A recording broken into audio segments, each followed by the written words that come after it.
Hello everyone, welcome back. Hope you are doing good. இன்னைக்கு இந்த வீடியோவில் நம்ம என்ன பார்க்க போகிறோம் அப்படின்னா இம்பார்ட்டண்ட் vocabulary பார்க்க போகிறோங்க.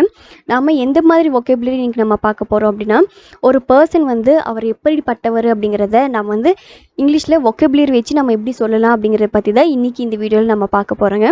நம்ம ஸ்போக்கன் இங்கிலீஷ்க்கு இது ரொம்பவே யூஸ்ஃபுல்லாக இருக்கும். இன்றைக்கி நம்ம 16 vocabulary பார்க்க போகிறோங்க. ஸோ இந்த வீடியோவை ஸ்கிப் பண்ணாமல் லாஸ்ட் வரைக்கும் பாருங்கள். இப்போ வாங்க நம்ம ஃபர்ஸ்ட் vocabulary என்னென்னு பார்க்கலாம். நம்ம பார்க்க போகிற ஃபர்ஸ்ட் vocabulary என்ன அப்படின்னா தியஸ்ட்.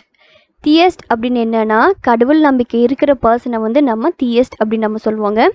அதே மாதிரி ஏத்தியஸ்ட் அப்படின்னு என்னென்னா கடவுள் நம்பிக்கை இல்லாத நாத்திகரை நம்ம ஏத்தியஸ்ட் அப்படின்னு நம்ம சொல்லுவாங்க. இப்போ வாங்க நம்ம தேர்ட் vocabulary என்ன அப்படின்னு பார்க்கலாம். ஆப்டிமிஸ்ட். ஆப்டிமிஸ்ட் அப்படின்னு என்னென்னா நம்ம லைஃப்பை நம்பிக்கையாக பாசிட்டிவாக பார்க்குறவரை நம்ம ஆப்டிமிஸ்ட் அப்படின்னு நம்ம சொல்லணும். அதே மாதிரி பெசிமிஸ்ட் அப்படின்னு என்னென்னா நம்ம லைஃப்பை நம்பிக்கை இல்லாமல் நெகட்டிவாக பார்க்குறவங்கள நம்ம பெசிமிஸ்ட் அப்படின்னு நம்ம சொல்லணுங்க. இப்போ வாங்க நம்ம ஃபிஃப்த் vocabulary என்ன அப்படின்னு பார்க்கலாம். ஃபிஃப்த்துன்னு பாருங்கள் மைசர். மைசர் அப்படின்னு என்னென்னா ரொம்ப கஞ்சத்தனமாக இருக்கிற பர்சனை நம்ம மைசர் அப்படின்னு நம்ம சொல்லணுங்க. அதே மாதிரி ஊதாரித்தனமாக செலவு பண்ணுறவங்கள நம்ம ஸ்பெண்ட் த்ரிஃப்ட் அப்படின்னு நம்ம சொல்லுவோங்க. ஓகே, இப்போ வாங்க நம்ம நெக்ஸ்ட் ஒன் என்னென்னு பார்க்கலாம். நெக்ஸ்ட் ஒன் பாருங்கள் ப்ராட் மைண்டட். ப்ராட் மைண்டட் அப்படின்னா பரந்த மனப்பான்மை உடையவங்களை நம்ம ப்ராட் மைண்டட் அப்படின்னு நம்ம சொல்லணும். அதே சமயத்தில் நேரோ மைண்டட் அப்படின்னா குறுகிய மனப்பான்மை உள்ளவங்களை நம்ம நேரோ மைண்டட் அப்படின்னு சொல்லணுங்க.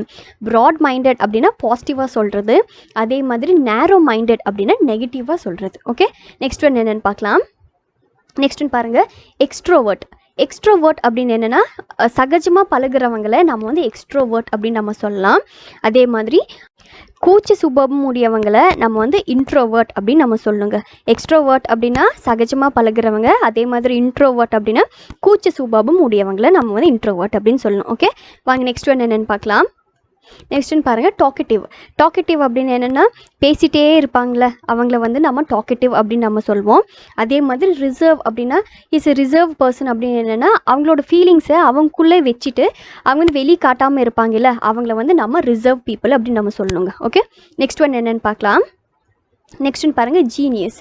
ஜீனியஸ் அப்படின்னா மேதை, அவங்களுக்கு எல்லாமே தெரியும் அந்த மாதிரி பர்சனை தான் நம்ம ஜீனியஸ் அப்படின்னு நம்ம சொல்வோம். அதே மாதிரி பல லாங்குவேஜ் தெரிஞ்சு அதை யூஸ் பண்ணுறவங்கள நம்ம பாலிக்ளாட் அப்படின்னு நம்ம சொல்லுவோங்க. ஜீனியஸ் அப்படின்னா எல்லாம் தெரிஞ்சவங்கள ஜீனியஸ் அப்படின்னு நம்ம சொல்வோம். பாலிக்ளாட் அப்படின்னா பல லாங்குவேஜ் தெரிஞ்சு அதை யூஸ் பண்ணுறவங்கள நம்ம பாலிக்ளாட் அப்படின்னு நம்ம சொல்லுவாங்க. Okay, clear. இப்போ நெக்ஸ்ட் ஒன் என்னென்னு பார்க்கலாம். நெக்ஸ்ட் டைம் பாருங்கள் ட்ரங்கர்ட். ட்ரங்கர்ட் அப்படின்னு என்னென்னா குடிக்கிறவங்கள நம்ம ட்ரங்கர்ட் அப்படின்னு நம்ம சொல்வோம். அதே மாதிரி டீ டோட்லர் அப்படின்னா ட்ரிங்க்ஸ் பண்ணாதவங்கள நம்ம டீ டோட்லர் அப்படின்னு நம்ம சொல்லுவாங்க. Okay, and that is all for today. இன்றைக்கி நம்ம 16 vocabulary பார்த்தோம். இது எல்லாமே உங்களுக்கு ரொம்ப யூஸ்ஃபுல்லாக இருந்திருக்கும்னு நினைக்கிறேன். உங்களோட இங்கிலீஷ் ஸ்டாண்டர்ட் இம்ப்ரூவ் பண்ணவும் யூஸ் ஆகும்னு நினைக்கிறேன். அண்ட் இதே மாதிரி நெக்ஸ்ட் வீடியோவில் பார்க்கலாம். Until then thank you, happy learning.